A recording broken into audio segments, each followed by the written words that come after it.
Hi friends, welcome to Honey's kitchen. ఈరోజు మన వీడియోలో చిక్కుడుకాయ టమాటా కర్రీ ఎలా ప్రిపేర్ చేసుకోవాలో చూపించబోతున్నానండి. చూసే ముందు మా ఛానల్ ఇంకా సబ్స్క్రైబ్ చేసుకునే వాళ్ళు ఉంటే ప్లీజ్ సబ్స్క్రైబ్ చేసుకొని చివరి దాకా మిస్ కాకుండా చూసేయండి. ఇప్పుడు దీనికోసం చిక్కుడుకాయని ఇలా ఫ్రెష్గా కడిగేసి భాగంలో వేసుకొని చిక్కుడుకాయ మునిగేటంతా వాటర్ పోసుకొని మూత పెట్టేసి కుక్ చేసుకోండి. ఒక 10 మినిట్స్ తర్వాత మీరు ఒకసారి మూత తీసి అది ఉడికిందో లేదో చూసుకోండి. ఉడికితే దింపేసుకొని అందులో ఉన్న వాటర్ అంతా అంపేసుకొని ఆ చిక్కుడుకాయని వేరే బౌల్లో వేసేసుకొని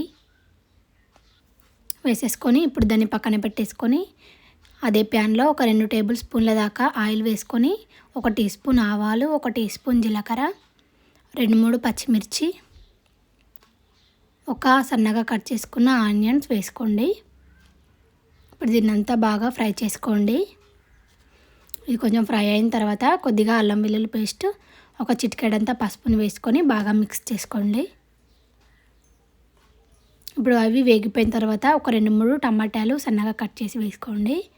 ఇప్పుడు టమాటా ఉడికేంత వరకు మూత పెట్టి కుక్ చేసుకోండి. టమాటా ఉడికిన తర్వాత 5 మినిట్స్ తర్వాత చిక్కుడుకాయని అందులో వేసుకొని బాగా మిక్స్ చేసుకోవాలి.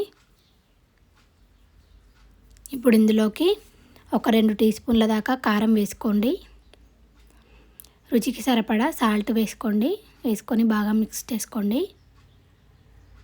ఇప్పుడు ఇందులోకి కొద్దిగా వాటర్ పోసుకొని ఇలా బాగా మిక్స్ చేసుకొని మూత పెట్టేసి ఒక 5 మినిట్స్ దాకా కుక్ చేసుకోండి.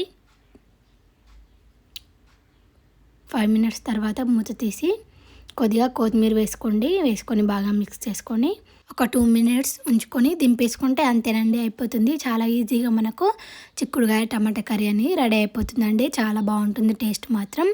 ఇందులోకి చపాతీ కానీ పూరి కానీ ఏది చేసుకొని తిన్నా సూపర్గా ఉంటుంది టేస్ట్. తప్పకుండా మీరు కూడా ట్రై చేయండి. మా వీడియో మీకు నచ్చినట్టయితే లైక్ చేయండి, షేర్ చేయండి, సబ్స్క్రైబ్ చేయండి.